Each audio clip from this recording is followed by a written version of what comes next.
I found out by accident the way truths like this usually surface. Not through a conversation or a confession, but through a screen glowing too bright in a dim room. I was lying on my couch, still in my work clothes, scrolling mindlessly while the hum of the refrigerator filled the apartment. Then I saw my aunt's face.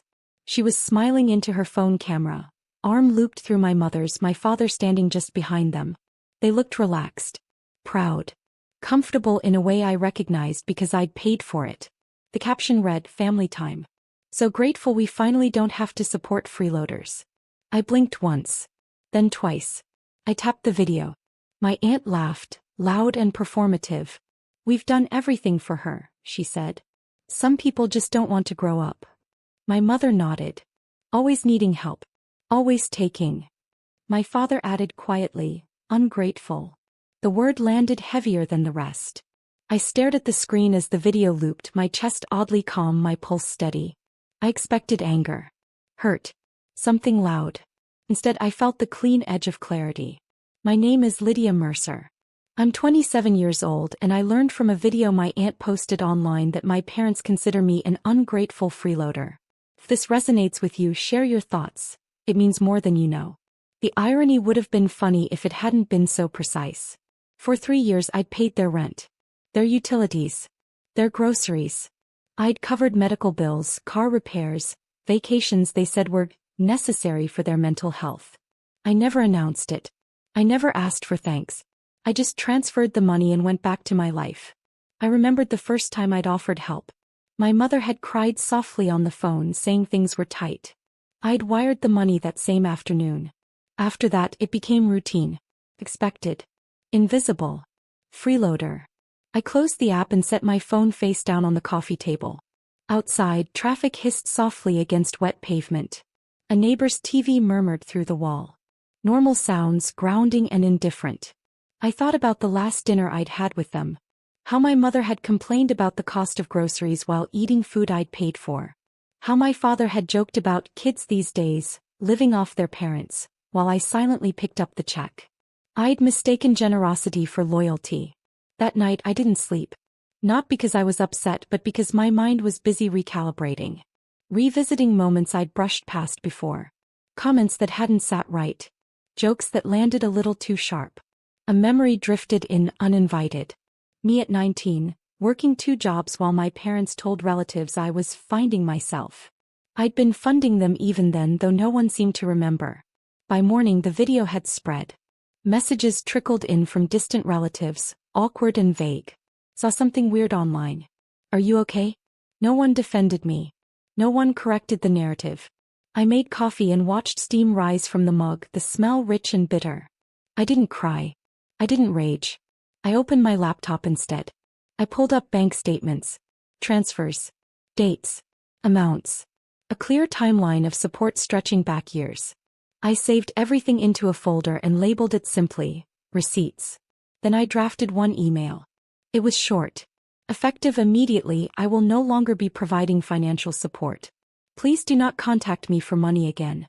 I read it twice. My hands didn't shake. I sent it to my parents, my aunt, and anyone else who'd benefited from my silence. Then I turned my phone off. The quiet that followed wasn't empty. It was spacious. I went for a walk, the air cold enough to sting my cheeks. Leaves scraped along the sidewalk. Somewhere a truck backfired loudly. Life continued, unbothered by family drama. When I returned, my phone buzzed relentlessly as it powered back on. Missed calls. Voicemails. Messages stacking faster than I could read them. My mother's voice cracked through one voicemail. "You can't do this to us." My father's was sharper. "We were joking. You took it the wrong way." My aunt's message was defensive. "You're overreacting. Everyone knows you help out." I listened without responding. The next day my mother showed up at my door. No warning. Just knocking, loud and insistent. I stood on the other side listening to her breathe. "Lydia," she called softly. "We need to talk." I opened the door but didn't step aside. "You embarrassed us," she said immediately. I met her eyes. "You embarrassed yourselves." She flinched. "We didn't mean it like that." "You posted it," I replied. "You meant it." Her mouth opened then closed. "We raced you. And I supported you, I said calmly. She looked past me into my apartment, taking in the clean lines, the quiet order. We didn't realize how much you were giving. I know, I said. Her voice wavered. You're really going to cut us off? Yes. She shook her head, disbelief mixing with fear. How are we supposed to manage? I thought of all the nights I'd managed alone. The stress I'd swallowed to keep them comfortable. That's not my responsibility anymore, I said. He stared at me like I was someone new.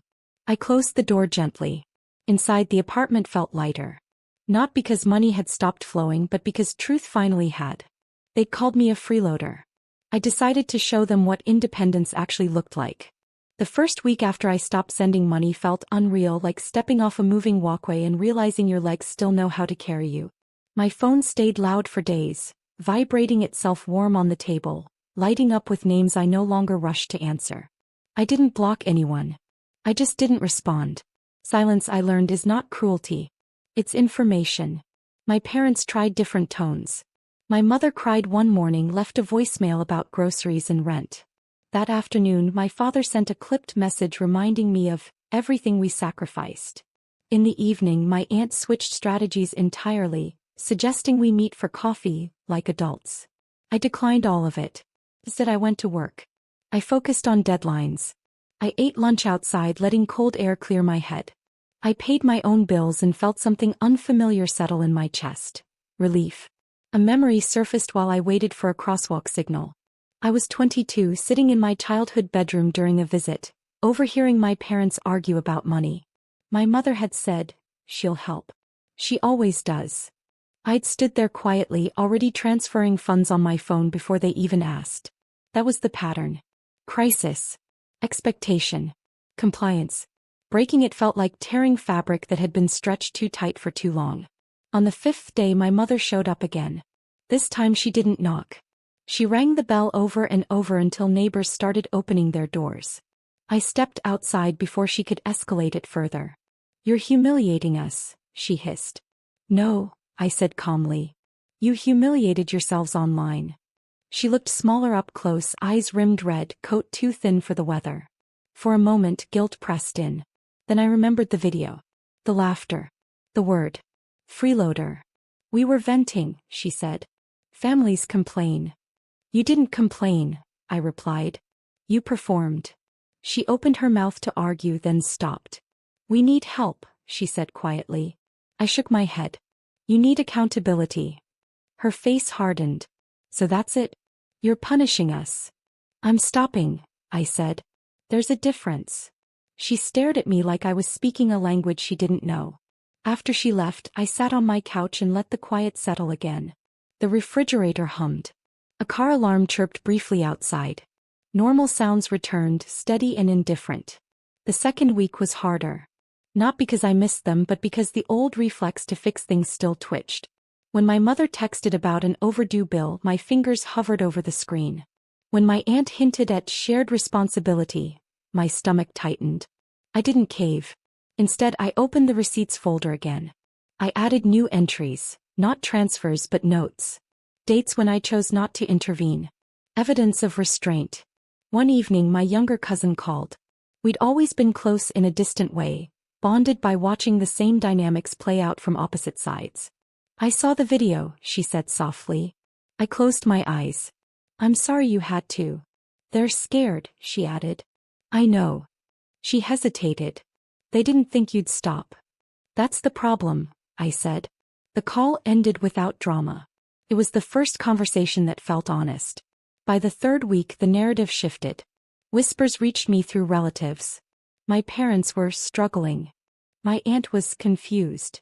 Some said I was cold. Others said I was finally standing up for myself. I let them talk. I started sleeping better. Longer stretches. No anxious jolts awake. I woke up rested, not braced.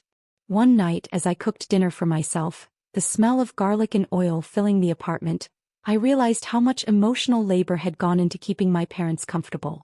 I'd been managing not just their finances but their feelings. Their image. Their sense of stability. They'd called that love. I called it exhaustion. My father finally asked to meet. Public place. Neutral ground. I agreed, curious more than hopeful.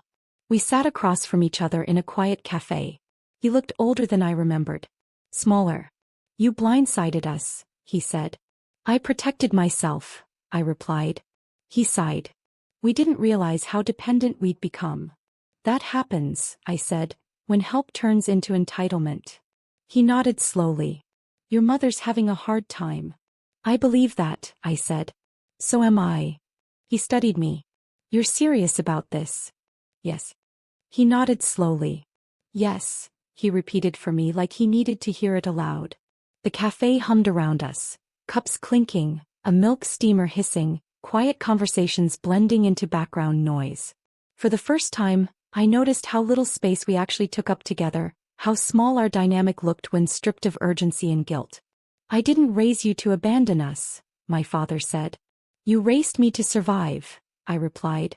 I just finally listened. He looked down at his hands, fingers folded together.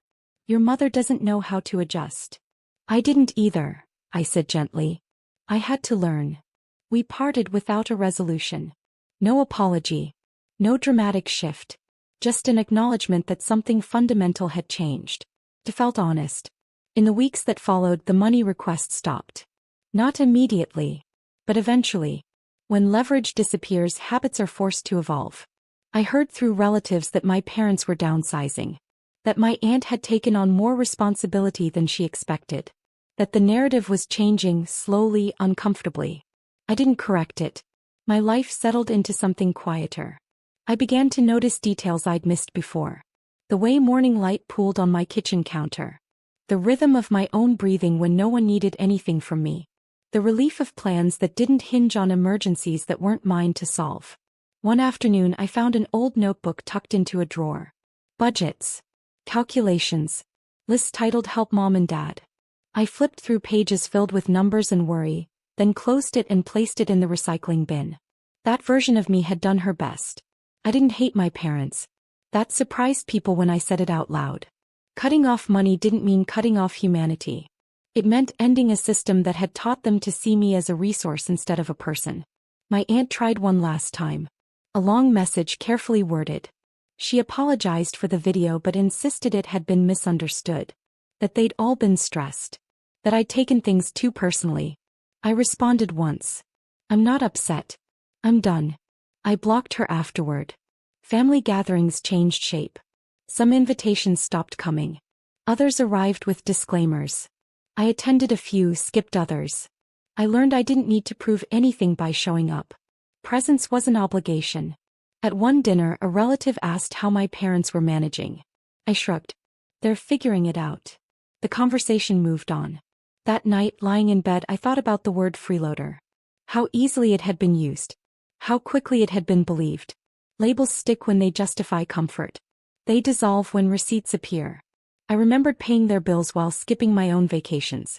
Remembered wiring money while they posted photos from restaurants I'd never visited. Remembered swallowing resentment and calling it love. Love shouldn't require self-erasure. Months passed. The urgency faded completely. My parents called occasionally, cautiously. Conversations stayed on safe ground. Weather. News. Nothing transactional. It wasn't close. But it was cleaner. One evening my mother said quietly, "We're learning to live within our means." I closed my eyes for a moment. "That's good," I said. She hesitated. "I didn't realize how much pressure we put on you." "I know," I replied. That was enough. I stopped explaining my choices to people who benefited from misunderstanding them. I stopped feeling responsible for outcomes I didn't choose. I started trusting my instincts again, the ones I'd buried under obligation. There's a strange grief that comes with boundaries. Not for what you lose, but for what you realize you never had. I mourned the parents I thought I was supporting out of mutual care, not dependency. I mourned the version of family that existed only as long as the money flowed. And then I moved on. I learned that generosity without consent becomes exploitation. That silence can be mistaken for approval. That calling someone a freeloader says more about the speaker than the subject. If you've lived anything like this, tell your story, and don't forget to subscribe. Not because conflict is entertaining, but because clarity matters. Because there are people quietly carrying entire households who need to know they're allowed to stop. One night I walked through my apartment turning off lights. The rooms felt calm, unburdened. I stood by the window and watched the city breathe, lights blinking on and off like signals I no longer needed to interpret. I hadn't disappeared. I'd withdrawn from a system that thrived on my exhaustion. They called me a freeloader.